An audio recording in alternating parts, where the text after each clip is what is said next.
شام، ألف الحمد لله على سلامتك يا قلبي. ما بتعرفي قديش أنا مبسوطة إنه أنا وياكي عم نحكي مع بعض اليوم.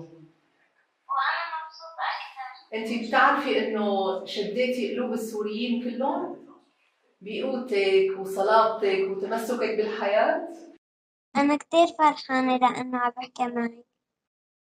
وأنا كمان كتير مبسوطة. بتعرفي إنه أنا فرحت كتير وقت عرفت إنه أنتِ صرتي بالإمارات مع إخواتك من حلب واللاذقية، لأنه عم يتقدم لكم هنيك أفضل علاج.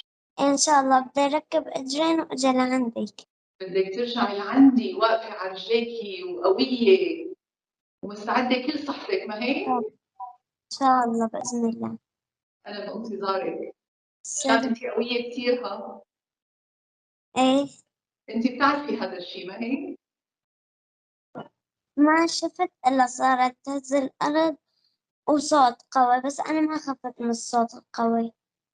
ضلينا يومين بدون أكل ومن شرب. أنا بس أجي على سوريا بدي أقول لهم حكيت مع السيدة أسماء. لا، بدك تجي لعندي مو بس تقلي لهم. إيه. أنا بس أجي لعندك راح أجيب لك هدية. إيش بدك؟ أنا بدي شنطة أنتِ ولا إيش؟ أنتِ أكبر هدية شام، بدي أشوفك أنتِ وأخواتك وأهلك كلكم بتكونوا بخير. هي أكبر هدية نحن بدنا إياها.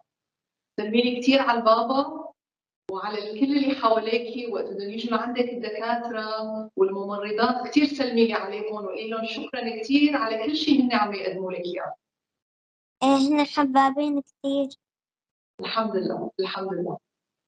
اتفقنا؟ ما بتشكر الشيخة فاطمة لأنه جابتنا لهون. طبعا لكن وأنا دقيت لها وشكرتها كمان.